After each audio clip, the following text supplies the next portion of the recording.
जय हिंद, नमस्कार साथियों, आप सभी का स्वागत है जीके शुभम स्टडी में। आज की इस क्लास में हम लोग पढ़ने वाले हैं दोस्तों railway group D and railway NTPC exam के लिए most important previous year question, जो कि आपके रेलवे ग्रुप डी के लिए बेहद ही महत्वपूर्ण है। तो आप सभी लोग इस क्लास को शुरू से लास्ट तक जरूर देखें। यदि आप लोग इस चैनल पर नए हो तो चैनल को सब्सक्राइब और लाइक करना मत भूलिएगा, जिसे आने वाले सभी क्लास का नोटिफिकेशन आप लोग के पास सबसे पहले ज़रूर पहुँचे।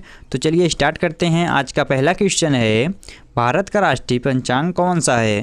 तो दोस्तों बताइए, भारत का राष्ट्रीय पंचांग कौन सा है? विक्रम संवत, शंख संवत, हिजरी संवत या फिर ग्रेगोरियन कैलेंडर? तो याद रखिएगा, आपका राइट आंसर जाएगा ऑप्शन बी, शंख संवत। तो शंख संवत भारत का राष्ट्रीय पंचांग है। तो याद रखिएगा दोस्तों, ऑप्शन बी को लॉक कर लेते हैं। चलिए अगला क्वेश्चन देखते हैं, भारत में राष्ट्रपति का चुनाव कौन करता है? दोस्तों बताइए, भारत में राष्ट्रपति का चुनाव कौन करता है? संसद सदस्य, लोकसभा सदस्य, राज्यसभा सदस्य या फिर संसद और राज्य विधानसभाओं के निर्वाचित सदस्य? तो याद रखिएगा, इसका राइट आंसर जाएगा ऑप्शन डी, संसद और राज्य विधानसभाओं के निर्वाचित सदस्य। तो भारत में राष्ट्रपति का चुनाव संसद और राज्य विधानसभाओं के निर्वाचित सदस्य के द्वारा किया जाता है। तो याद रखिएगा दोस्तों, ऑप्शन डी को लॉक कर लेते हैं। चलिए अगला क्वेश्चन देखते हैं, भारत की पहली महिला राष्ट्रपति कौन थी? तो दोस्तों बताइए, भारत की पहली महिला राष्ट्रपति कौन थी? इंदिरा गांधी, प्रतिभा पाटिल, सरोजिनी नायडू, फिर विजय लक्ष्मी पंडित? तो याद रखिएगा, इसका राइट आंसर जाएगा ऑप्शन बी, प्रतिभा पाटिल। दोस्तों प्रतिभा पाटिल भारत की पहली महिला राष्ट्रपति थी। तो याद रखिएगा दोस्तों, ऑप्शन बी को लॉक कर लेते हैं। चलिए अगला क्वेश्चन देखते हैं दोस्तों, काफ़ी इंपॉर्टेंट क्वेश्चन है, इसको ध्यान से देखिएगा। राष्ट्रीय ध्वज तिरंगे को डिजाइन करने का श्रेय किसे जाता है? तो दोस्तों बताइए, राष्ट्रीय ध्वज तिरंगे को डिजाइन करने का श्रेय किसे जाता है? पिंगली वेंकैया, महात्मा गांधी, पंडित जवाहरलाल नेहरू, फिर डॉक्टर भीमराव अम्बेडकर? तो याद रखिएगा, इसका राइट आंसर जाएगा ऑप्शन है, पिंगली वेंकैया। तो पिंगली वेंकैया राष्ट्रीय ध्वज तिरंगे को डिजाइन करने का श्रेय जाता है। तो याद रखिएगा दोस्तों, ऑप्शन ए को लॉक कर लेते हैं। चलिए अगला क्वेश्चन देखते हैं दोस्तों। यदि दोस्तों आप लोग को पहले से किसी भी क्वेश्चन का आंसर पता तो आप लोग उसका जवाब कमेंट बॉक्स में ज़रूर दीजिएगा। तो भारत की पहली महिला प्रधानमंत्री कौन थी? दोस्तों बताइए आप लोग, भारत की सबसे पहली महिला प्रधानमंत्री कौन थी? इंदिरा गांधी, सरोजिनी नायडू, प्रतिभा पाटिल, फिर विजय लक्ष्मी पंडित? तो याद रखिएगा, इसका राइट आंसर जाएगा ऑप्शन है, इंदिरा गांधी। तो भारत की सबसे पहली महिला प्रधानमंत्री इंदिरा गांधी ही थी। तो याद रखिएगा दोस्तों, ऑप्शन ए को लॉक कर लेते हैं। चलिए अगला क्वेश्चन देखते हैं, काफ़ी इंपॉर्टेंट क्वेश्चन है, भारत में आपातकाल कितनी बार लागू किया गया है? तो दोस्तों बताइए, भारत में आपातकाल कितनी बार लागू किया गया है? 1 बार, 2 बार, 3 बार या फिर 4 बार? तो याद रखिएगा, इसका राइट आंसर जाएगा ऑप्शन सी, 3 बार। तो भारत में आपातकालीन 3 बार लागू किया गया है दोस्तों। तो याद रखिएगा, ऑप्शन सी को लॉक कर लेते हैं। चलिए अगला क्वेश्चन देखते हैं, यूएनओ संयुक्त राष्ट्र संगठन की स्थापना कब हुई थी? तो दोस्तों बताइए, संयुक्त राष्ट्र संगठन की स्थापना कब किया गया था? 1919, 1945, 1950 फिर 1960? तो याद रखिएगा, इसका राइट आंसर जाएगा ऑप्शन बी, 1945। तो 1945 ईस्वी में संयुक्त राष्ट्र संगठन की स्थापना किया गया था दोस्तों। तो याद रखिएगा, ऑप्शन बी को लॉक कर लेते हैं। चलिए अगला क्वेश्चन देखते हैं, काफ़ी इंपॉर्टेंट क्वेश्चन है, भारत में पहली मेट्रो ट्रेन कहाँ शुरू हुई थी? दोस्तों आप लोग बताइए फटाफट इसका जवाब कमेंट बॉक्स में कि भारत में पहली मेट्रो ट्रेन कहाँ शुरू हुई थी? दिल्ली, मुंबई, कोलकाता या फिर चेन्नई? तो याद रखिएगा, इसका राइट आंसर जाएगा ऑप्शन सी, कोलकाता। तो भारत में पहली मेट्रो ट्रेन कोलकाता में शुरू किया गया था। तो याद रखिएगा दोस्तों, ऑप्शन सी को लॉक कर लेते हैं।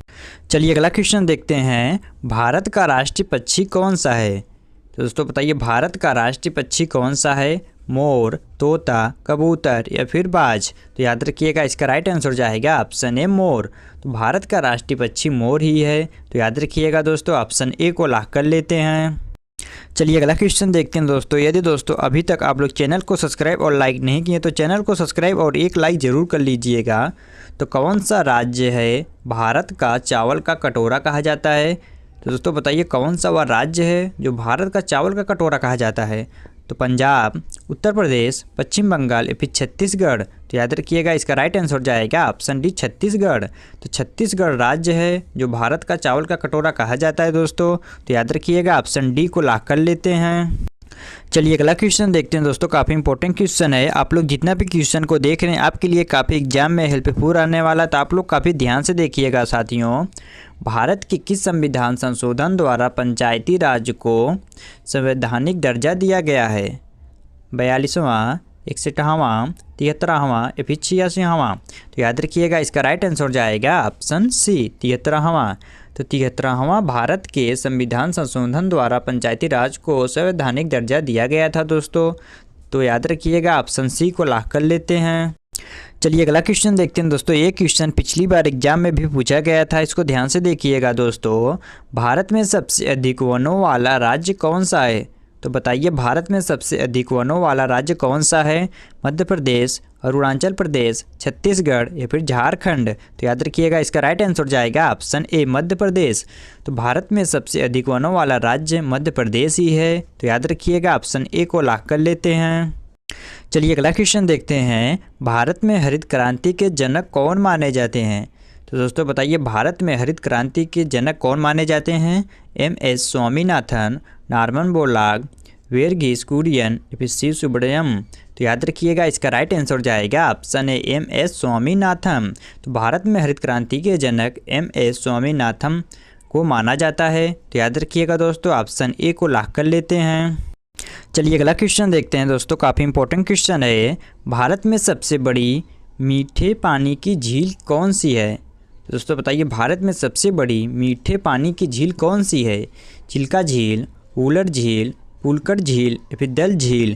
तो याद रखिएगा इसका राइट आंसर हो जाएगा ऑप्शन बी वुलर झील। तो भारत में सबसे बड़ी मीठे पानी की झील वुलर झील ही है। तो याद रखिएगा दोस्तों ऑप्शन बी को लॉक कर लेते हैं। चलिए अगला क्वेश्चन देखते हैं। भारत राष्ट्रीय कांग्रेस के पहले अध्यक्ष कौन थे? तो दोस्तों बताइए भारत राष्ट्रीय कांग्रेस के पहले अध्यक्ष कौन थे? महात्मा गांधी, बाल गंगाधर तिलक, डब्ल्यू.सी. बनर्जी या फिर सुभाष चंद्र बोस? तो याद रखिएगा इसका राइट आंसर हो जाएगा ऑप्शन सी डब्ल्यू.सी. बनर्जी। तो भारतीय राष्ट्रीय कांग्रेस के पहले अध्यक्ष डब्ल्यू.सी. बनर्जी ही थे। तो याद रखिएगा दोस्तों ऑप्शन सी को लॉक कर लेते हैं। चलिए अगला क्वेश्चन देखते हैं दोस्तों। वेरी इंपॉर्टेंट क्वेश्चन है, इसको ध्यान से देखिएगा। विश्व का सबसे ऊंचा युद्ध क्षेत्र कौन सा है? दोस्तों बताइए विश्व का सबसे ऊंचा युद्ध क्षेत्र कौन सा है? कारगिल, सियाचिन ग्लेशियर, लेह, पितवांग? तो याद रखिएगा इसका राइट आंसर हो जाएगा ऑप्शन बी सियाचिन ग्लेशियर। तो सियाचिन ग्लेशियर विश्व का सबसे ऊंचा युद्ध क्षेत्र है। तो याद रखिएगा दोस्तों ऑप्शन बी को लॉक कर लेते हैं। चलिए अगला क्वेश्चन देखते हैं। राष्ट्रीय शिक्षा दिवस कब मनाया जाता है? दोस्तों बताइए राष्ट्रीय शिक्षा दिवस कब मनाया जाता है? 5 सितंबर, 11 नवंबर, 14 नवंबर या फिर 28 फरवरी? तो याद रखिएगा इसका राइट आंसर हो जाएगा ऑप्शन बी 11 नवंबर। तो 11 नवंबर को दोस्तों राष्ट्रीय शिक्षा दिवस मनाया जाता है। तो याद रखिएगा ऑप्शन बी को लॉक कर लेते हैं। चलिए अगला क्वेश्चन देखते हैं दोस्तों, काफ़ी इंपॉर्टेंट क्वेश्चन है, इसको ध्यान से देखिएगा। भारत में सबसे ज़्यादा चाय उत्पादन किस राज्य में होता है? तो दोस्तों बताइए भारत में सबसे ज़्यादा चाय उत्पादन किस राज्य में होता है? असम, पश्चिम बंगाल, तमिलनाडु या फिर केरल? तो याद रखिएगा इसका राइट आंसर हो जाएगा ऑप्शन ए असम। तो भारत में सबसे ज़्यादा चाय उत्पादन असम राज्य में होता है। तो याद रखिएगा दोस्तों ऑप्शन ए को लॉक कर लेते हैं। चलिए अगला क्वेश्चन देखते हैं दोस्तों, काफ़ी इंपॉर्टेंट क्वेश्चन है। ये क्वेश्चन इस बार एग्जाम में पूछे जाने की पूरी संभावना है। तो भारत में किस सुल्तान ने पहली बार सिंधु नदी को पार किया था?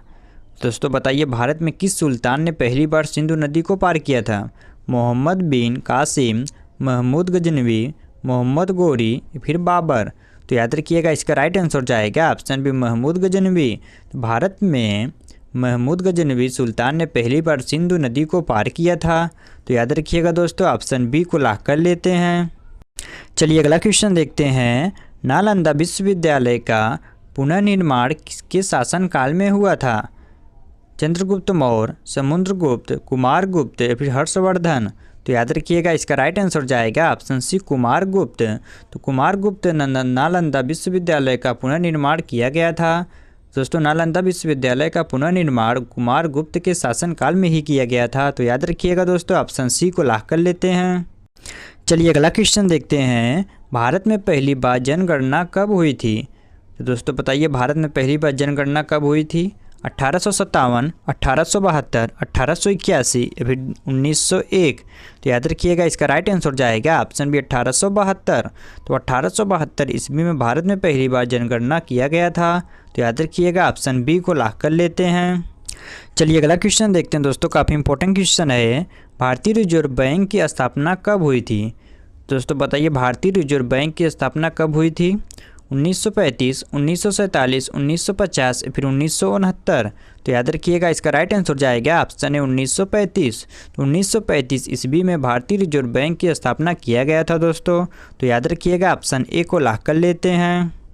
चलिए अगला क्वेश्चन देखते हैं दोस्तों, वेरी वेरी इंपॉर्टेंट क्वेश्चन है, इसको ध्यान से देखिएगा। भारत का पहला परमाणु रिएक्टर कौन सा था? तो दोस्तों बताइए भारत का पहला परमाणु रिएक्टर कौन सा था? कामनी, अप्सरा, ध्रुव या फिर अग्नि। तो याद रखिएगा इसका राइट आंसर जाएगा ऑप्शन बी अप्सरा। तो भारत का पहला परमाणु रिएक्टर अप्सरा ही था। तो याद रखिएगा दोस्तों ऑप्शन बी को लॉक कर लेते हैं। चलिए अगला क्वेश्चन देखते हैं दोस्तों, काफ़ी इंपॉर्टेंट क्वेश्चन है। भारतीय संसद में राज्यसभा की अधिकतम सदस्य संख्या कितनी हो सकती है? 245, 250, 275 या फिर 300। तो याद रखिएगा इसका राइट आंसर जाएगा ऑप्शन बी 250। तो भारतीय संसद में राज्यसभा की अधिकतम सदस्यों की संख्या 250 ही हो सकती है। तो याद रखिएगा दोस्तों ऑप्शन बी को लॉक कर लेते हैं। चलिए अगला क्वेश्चन देखते हैं दोस्तों, और आज का लास्ट क्वेश्चन है। भारत का पहला उपग्रह कौन सा था? तो दोस्तों बताइए आप लोग कि भारत का पहला उपग्रह कौन सा था? भास्कर 1, इनसैट 1A, आर्यभट्ट या फिर रोहिणी। तो याद रखिएगा इसका राइट आंसर जाएगा ऑप्शन सी आर्यभट्ट। तो आर्यभट्ट भारत का पहला उपग्रह था। तो याद रखिएगा दोस्तों ऑप्शन सी को लॉक कर लेते हैं। तो दोस्तों आज के लिए इतना ही, आज इस क्लास को यहीं समाप्त कर रहे हैं। यदि आप लोगों को वीडियो पसंद आए तो वीडियो को लाइक करना, शेयर करना और हाँ दोस्तों चैनल को सब्सक्राइब करना ना भूलना, ताकि इस प्रकार की इंपॉर्टेंट वीडियो आप लोग के पास हमेशा पहुँचती रहे। मिलते हैं आप सबसे अगली वीडियो में, तब तक के लिए जय हिंद, जय भारत।